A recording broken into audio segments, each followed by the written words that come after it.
नाज़रीन अस्सलाम वालेकुम। खबरनामे में आपका खैर मकदम है। पहले नजर डालते हैं सुर्खियों पर।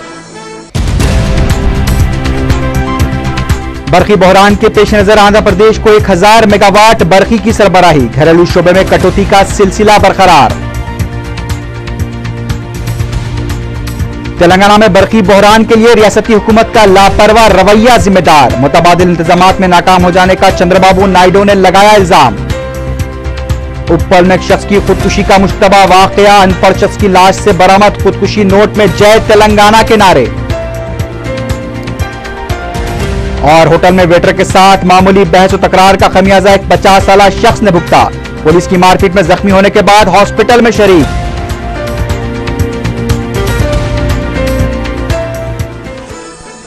अब खबरें तफसील से।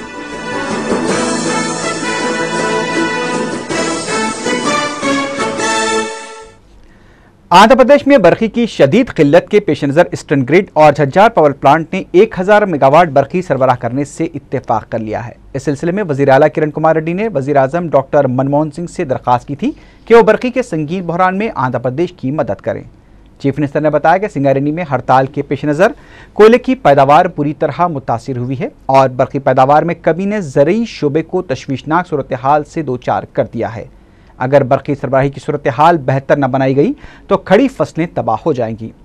ईस्टर्न ग्रिड और झज्जार पावर प्लांट से बरखी सरबराह करने के ऐलान के बाद चीफ मिनिस्टर ने वजीर आजम और हुकूमत हरियाणा से इजहार तशक्कुर किया और शोबे बरखी के अहदेदारों को हिदायत दी कि वह फौरी इक़दाम करते हुए फसलों को तबाह होने से बचाएं।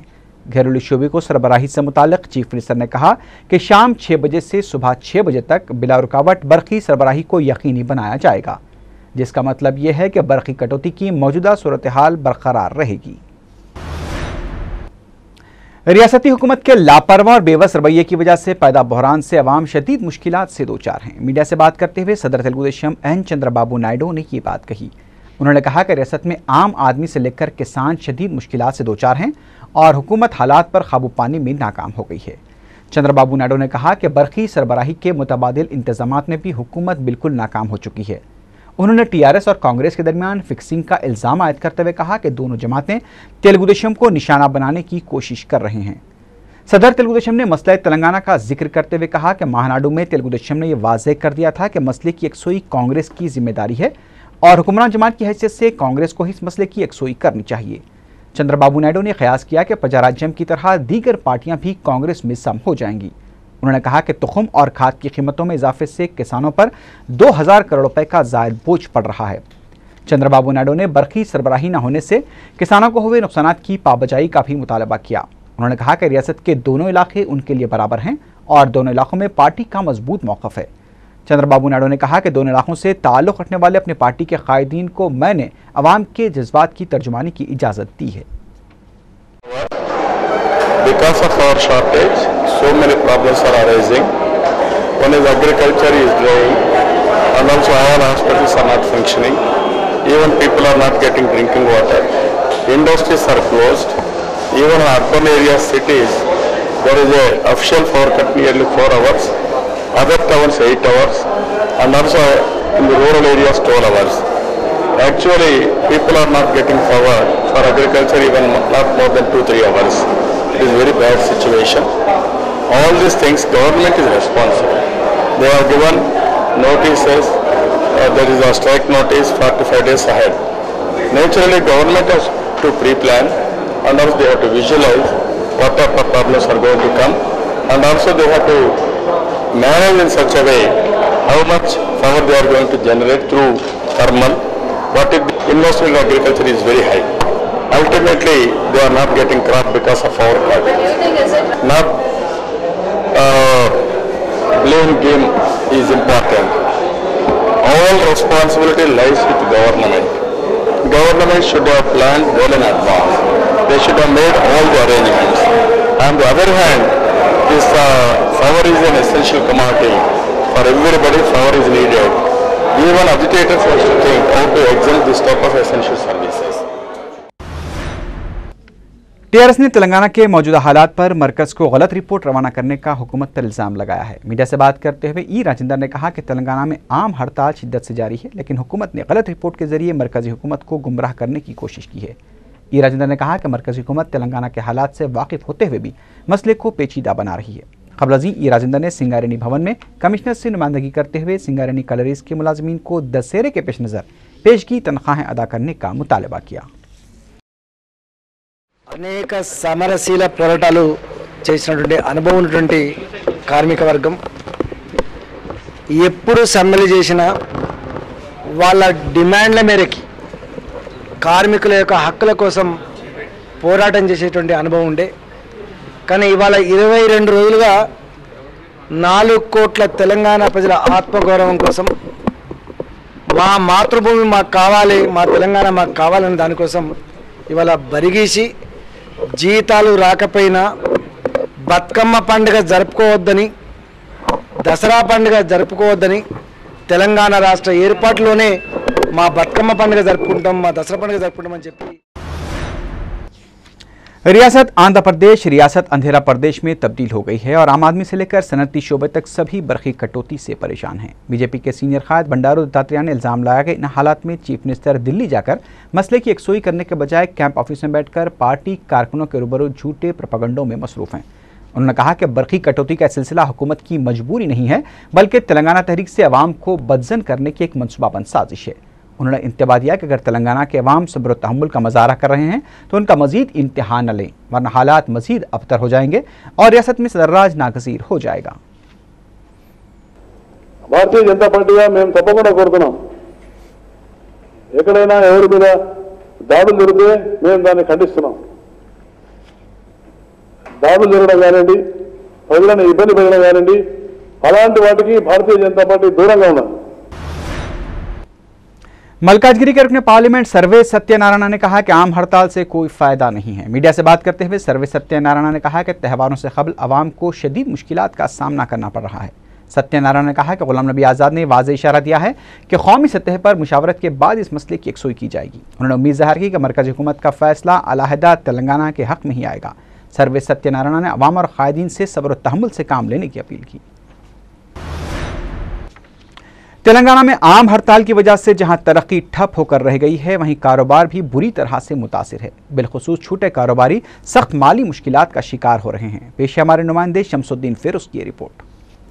तेलंगाना में जारी आम हड़ताल से रियासत की तरक्की पर बहुत बुरा असर पड़ा है।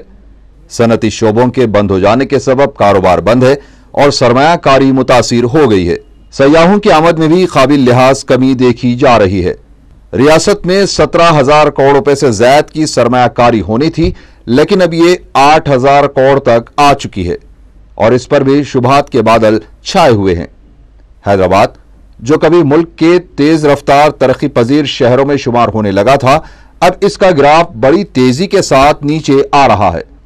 यहां तक कि छोटे पैमाने की सनतें भी बुरी तरह नुकसान का शिकार हो रही हैं।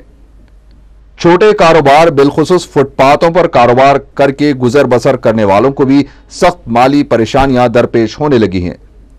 योमिया 200 या 300 रुपए कमाने वाले गरीब कारोबारी अब 100 रुपये कमाई पर इक्तफा कर रहे हैं। जाहिर है कि इस गिरानी में ये आमदनी इनकी और उनके अहले खानदान की किफालत के लिए नाकाफी है। ऐसे में वो कारोबार को बढ़ाने का तस्वुर भी नहीं कर सकते। फलों, चप्पलों और रोजमर्रा की अशिया की तिजारत करने वाले काफी परेशान हैं। यहां तक कि ऑटो वाले भी कारोबार न होने की शिकायत कर रहे हैं।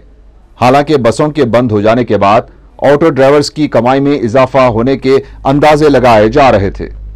कारोबार पूरा औंधा हो जा रहा। आवाम को तकलीफ दिए तो कैसा होगा? रोजाना खर्चा निकल जाता था, 150-200 रुपये 300 रुपये कमाई होती थी, अब तो 50-60 रुपये भी कमाई नहीं हो रही। ज़्यादा कारोबार कम हो गया है, माल लाने भी डर हो रहा, कब क्या होता नहीं मालूम। 250 कमाते थे, अब 100-150 भी नहीं कर रहे। बाहर से पब्लिक नहीं आ रही, बसा रहे, बसा खुले रहे तो ऑटो का कारोबार है साहब। सुने पब्लिक ही नहीं आ रही तो कहाँ से रहेगा कारोबार। सेक्रेटेरिएट में पीर के दिन तक कोई कामकाज नहीं होगा। गुज़िश्ता 22 दिनों से आम हड़ताल के सबब सरकारी काम मुतासिर है। जो मुलाजमीन काम कर रहे हैं उनके तहफ़्फ़ुज़ के मसले पर हुकूमत काफ़ी फिक्रमंद दिखाई दे रही थी, लेकिन अब पीर तक हुकूमत को चैन की सांस लेने का मौका मिलेगा, क्योंकि मंगल को दुर्गाष्टमी, जुमेरात को विजयदशमी और हफ्ते को दूसरे हफ्ते की तातील है। अक्सर मुलाजमीन ने चारशंबा और जुमे को भी रुख्सत ले ली है। इस तरह करीब एक हफ्ते तक सेक्रेटेरिएट में कामकाज होने वाला नहीं है। आमतौर पर दशहरे के मौके पर सेक्रेटेरिएट में मुलाजमीन पूजा पाठ में हिस्सा लेते हैं, लेकिन इस मरतबा पुलिस मुलाजमीन और मीडिया के अफराद को पूजा करते हुए देखा गया। मरकजी हुकूमत को अलहदा तेलंगाना मसले पर फैसला लेने के लिए मोहलत दी जानी चाहिए। दोबारा इस्तीफों से कुछ हासिल नहीं होगा। मीडिया से बात करते हुए रुकन कौंसल आमोस ने यह बात कही। उन्होंने कहा कि गुलाम नबी आज़ाद ने तमाम इलाकों के कायदीन से बातचीत की है और कौमी सतह पर यूपीए की हलीफ जमातों के साथ मुशावरत के बाद इस मसले को मरकजी काबीना से रुजू किया जाएगा। आमोस ने कहा कि इस अमल के लिए वक्त दरकार है, ताहम तेलंगाना कायदीन की स्टीयरिंग कमेटी में आइंदा की हिकमत अमली पर गौर किया जाएगा। एक सवाल पर आमोस ने कहा कि मरकजी हुकूमत से हम सिर्फ नुमाइंदगी कर सकते हैं, दबाव डालकर ऐलान के लिए जबरदस्ती नहीं कर सकते। అనుగుణంగానే వారు ఆ మీటింగ్ చేస్తున్నారు। ఆ మీటింగ్ కు ముందు పోతుంది। ఆ మీటింగ్ అయిన తర్వాత ఒక నిర్ణయానికి వస్తే కాంగ్రెస్ పార్టీ తరపు నుంచి అప్పుడు మిగిలిన పార్టీలు ఏవైతే 4 పార్టీలు ఆంధ్రప్రదేశ్ ఉన్న పార్టీలు వాళ్ళ ఒపీనియన్ ఇవ్వలేదో వారిని కూడా పిలిపించి మాట్లాడతారని ఆజాద్ గారు చెప్పినారు। వారిని పిలిచి మాట్లాడిన తర్వాత ఎవరు చేస్తారు ఆ పని అంటే హోమ్ మినిస్ట్రీ చేస్తుంది, పార్టీ తరఫు నుంచి కాదు। होम मिनिस्टर तरफ से आ पार्टी ओपिनियंस को तीसुकोनी आ पार्टी ओपिनियंस नो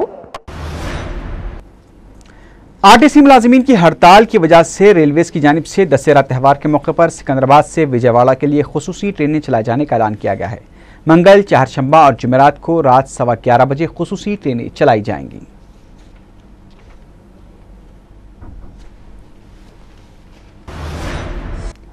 उप्पल में एक शख्स की खुदकुशी का मुश्तबा वाकया पेश आया है। जराये के मुताबिक चुलकानगर का साकिन चंद्रमोहन दशरथ, जो सिक्योरिटी गार्ड की हैसियत से काम करता था, उप्पल बस स्टैंड के अहाते में बरखी खंबे से लटका हुआ पाया गया। मुतवफ़ी की जेब से एक तहरीर भी दस्तयाब हुई जिसमें जय तेलंगाना लिखा गया था। मुकामी अफराद का कहना है कि चंद्रमोहन ने अलहदा तेलंगाना की हिमायत में अपनी जान दी है, जबकि मुतवफ़ी के फर्जंद का कहना है कि उनके वालिद ने कभी सियासत में हिस्सा लिया और न ही किसी तहरीक से वाबस्ता रहे, और तो और वो लिखना पढ़ना भी नहीं जानते थे। उन्होंने इल्ज़ाम लगाया कि उनके वालिद का कत्ल करके लाश को खंबे से लटका दिया गया होगा और जेब में जय तेलंगाना की चिट्ठी रख दी गई होगी। पुलिस की जानिब से चंद्रमोहन दशरथ की लाश को दवाखाना मुंतकिल किए जाने के दौरान मुकामी अफराद ने एहतजाज किया, ताहम पुलिस ने उन्हें मुंतशिर कर दिया। पुलिस मुख्तलिफ जावियों से चंद्रमोहन की मौत की तहकीकात कर रही है। रेजिडेंट ऑफ चिलकानगर उप्पल प्रतिरोध उदय మార్నింగ్ అవర్స్ లో అరౌండ్ 4 to 6 అవర్స్ లో ఉప్పల్ మున్సిపల్ గ్రౌండ్ ఆనుకొని ఉన్న high tension electrical iron poles కి అరౌండ్ 15 to 20 ఫీట్ హైట్ లో ఒక రోప్ తో హ్యాంగింగ్ చేసుకున్నాడు। అతని జేబులో జై తెలంగాణ జై తెలంగాణ జై తెలంగాణ 3 రోజుల్లో ఒక పేపర్ మీద రాసి ఉన్నారు। रुकन असम्बली मौजम खान ने दरगाह दोपहाड़ शाह रहमतुल्लाह अलैह वाक़या मिस्रीगंज में 400 kVA के ट्रांसफार्मर का इफ्तिताह अंजाम दिया। मीडिया से बात करते हुए उन्होंने कहा कि बिलाल शाह कॉलोनी और दरगाह दोपहाड़ शाह वली रहमतुल्लाह अलैह के इलाके में रहने वालों को बरक़ी मसाइल दरपेश थे और ट्रांसफार्मर की तनसीब से उनके मसाइल की यकसोई हो जाएगी। उन्होंने कहा कि क़ब्ल उनके हल्के में ज़ायदा 100 kg के 100 ट्रांसफार्मर्स लगाए जा चुके हैं। इसके अलावा मजीद 360, 260 और 400 kV के ट्रांसफार्मर्स लगाने का भी मनसूबा बनाया गया है।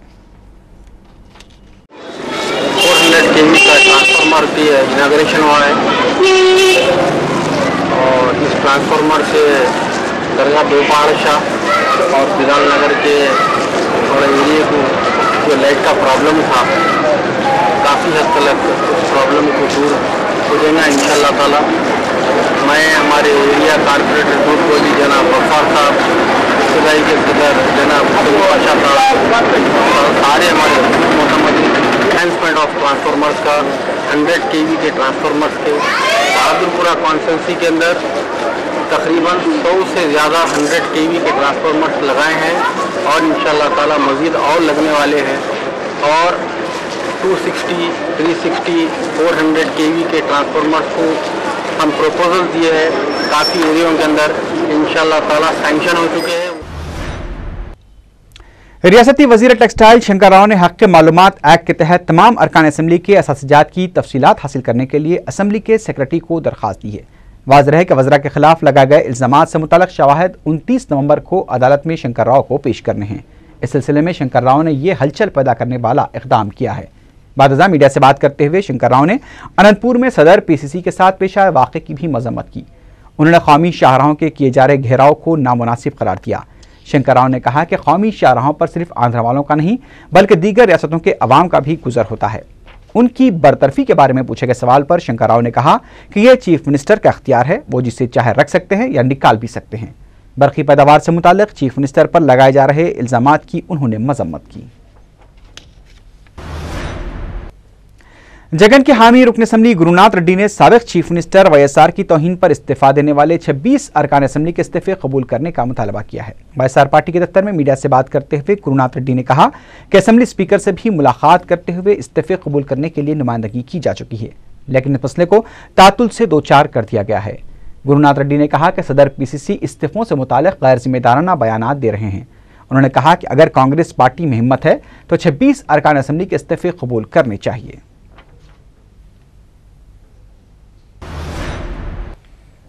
पुलिस जहां जरूरत होती है वहां पर मुस्तैदी नहीं दिखाती, लेकिन जब उनके हाथ कोई मजलूम लग जाता है तो फिर अपनी वर्दी का सारा रोब उस मजलूम पर उतारा जाता है। ऐसा ही एक वाकया मीरचौक पुलिस स्टेशन के हदूद में पेश आया, जहां पर चाय पीने के दौरान होटल के वेटर के साथ हुई मामूली बहस और तकरार के बाद पुलिस ने मदाखलत करते हुए 50 साला शख्स को बुरी तरह से ज़ोदकोब किया। तफसीलात के मुताबिक अहमद अली नामी ज़ईफ शख्स चाय पीने के लिए काली खबर के पास वाक़ एक होटल पहुंचे, जहां पर वेटर के साथ उनकी बहस और तकरार हो गई। वहां पर मौजूद पुलिस मामूल का हक अदा करने के लिए तैश में आ गई और अहमद अली को अपने साथ मीरचौक पुलिस स्टेशन ले गई, जहां पर उन्हें शदीद ज़ुदकोब किया गया। पुलिस ने अहमद अली की उम्र का भी ख्याल नहीं किया और उन पर बेतहाशा डंडे बरसाए गए, यहां तक कि अहमद अली जख्मों से बेहोश हो गए। अहमद अली के पैरों और अंगूठे पर शदीद जख्मों के निशानात पाए गए। पुलिस ने अपनी बेरहमी को छुपाने के लिए उसे हादसे का रंग देने की कोशिश की और अहमद अली को उस्मानिया दवाखाने में शरीक करा दिया और दवाखाने में उनके जख्मी होने की वजह हादसा बताई। अहमद अली काफ़ी देर तक बेहोश रहे, लेकिन उन्होंने बताया कि इस वाक़े के खिलाफ आला पुलिस अहदेदारों से रुजू होंगे और उन पर बेरहमाना तरीके से जुल्म करने वाले पुलिस मुलाजमीन के खिलाफ कार्रवाई के लिए नुमाइंदगी भी करेंगे।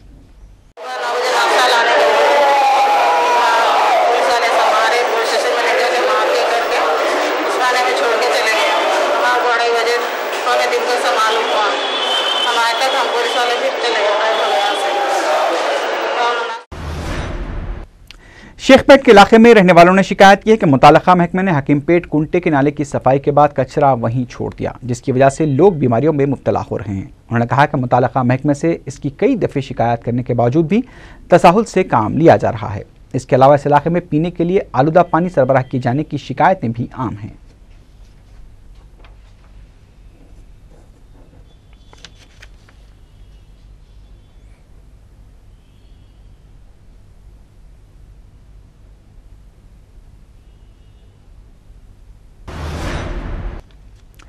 नॉर्थ जोन डीसीपी की खुसूसी टीम ने सिख विलेज वाक़े सिकंदराबाद में धावा करके जुआ खेलने वाले 7 अफराद को गिरफ्तार कर लिया और उनके कब्जे से 3 लाख रुपए नकद रकम, 7 सेलफोन्स, 1 सुजुकी कार के अलावा ताज के पत्तों के 35 डिब्बे जब्त कर लिए। बोयनपल्ली पुलिस ने बताया कि उसने एक बावसूख इतला पर कार्रवाई करते हुए पीर और मंगल की दरमियानी शब गिरफ्तारशुदा अफराद को बोयनपल्ली पुलिस के हवाले कर दिया, जहाँ मजीद पूछताछ के बाद उन्हें अदालती तहवील में दे दिया गया। पुलिस ने मजीद बताया कि सिटी कमिश्नर पुलिस और डीसीपी नॉर्थ जोन पुलिस ने शहर को सट्टे और जुए से पाक करने के लिए खुसूसी हिदायत दी हैं ताकि शहरी इस लानत से महफूज रह सकें।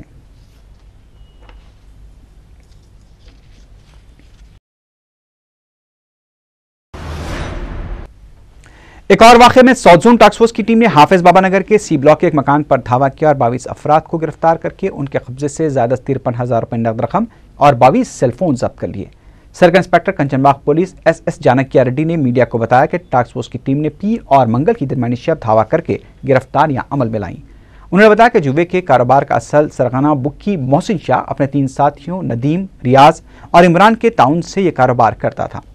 टास्क फोर्स ने गिरफ्तारशुदा अफराद को मजीद पूछताछ के लिए कंचनबाग पुलिस के हवाले कर दिया है, जहां बादशाह उन्हें अदालती तहवील में दे दिया गया।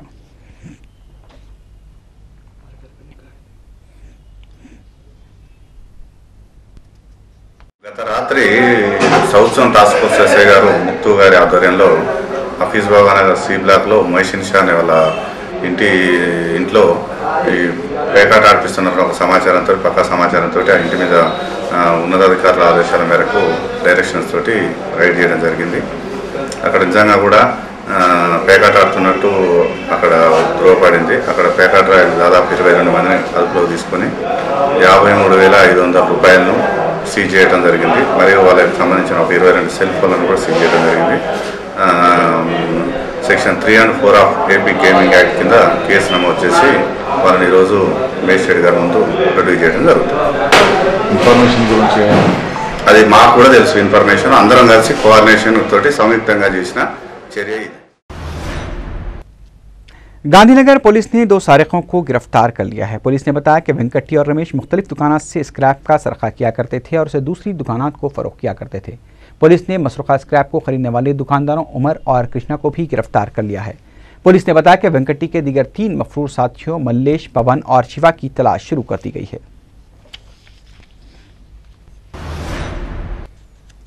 गोपालपुरम पुलिस ने एक आदिस तारिक को गिरफ्तार किया है। सब इंस्पेक्टर दिलीप कुमार ने बताया कि पुलिस की जानिब से तलाशी मुहिम के दौरान विशाखापट्टनम के साकिन शेख मुन्ना से दस्तावेजात तलब किए गए तो बाइक के दस्तावेजात नहीं बता सका। सख्ती करने पर उसने जेर इस्तेमाल बाइक का सरखा करने का एतराफ़ किया। पुलिस ने बताया कि शेख मुन्ना इससे कबल भी सरक़े की वारदातों के सिलसिले में जेल जा चुका है।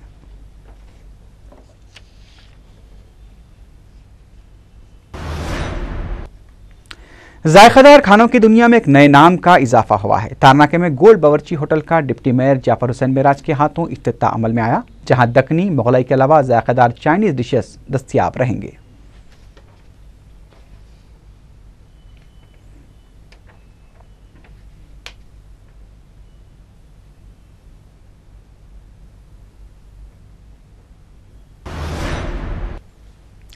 मोइनबाग के रहने वाले 55 साला सैयद सुल्तान 28 सितंबर से लापता हो गए हैं। उनकी दिमागी हालत ठीक नहीं है और वो घर में बताए बगैर चले गए। किसी को नजर आ जाए तो ख्वाहिश की गई है कि संतोष नगर पुलिस को इसकी इत्तला दी जाए। आखिर में सुर्खियों पर एक बार फिर नजर डालते हैं। बरखी बहरान के पेश नजर आंध्र प्रदेश को 1000 मेगावाट बरखी की सरबराही, घरेलू शोबे में कटौती का सिलसिला बरकरार। तेलंगाना में बरखी बहरान के लिए रियासती हुकूमत का लापरवाह रवैया जिम्मेदार, मुतबादिल इंतजामात में नाकाम हो जाने का चंद्रबाबू नायडू ने लगाया इल्जाम। उप्पल में एक शख्स की खुदकुशी का मुश्तबा वाकया, अनपढ़ शख्स की लाश से बरामद खुदकुशी नोट में जय तेलंगाना के नारे। और होटल में वेटर के साथ मामूली बहस और तकरार का खमियाजा एक 50 साला शख्स ने भुगता। पुलिस की मारपीट में जख्मी होने के बाद हॉस्पिटल में शरीक।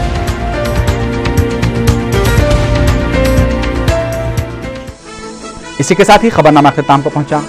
अल्लाह हाफिज।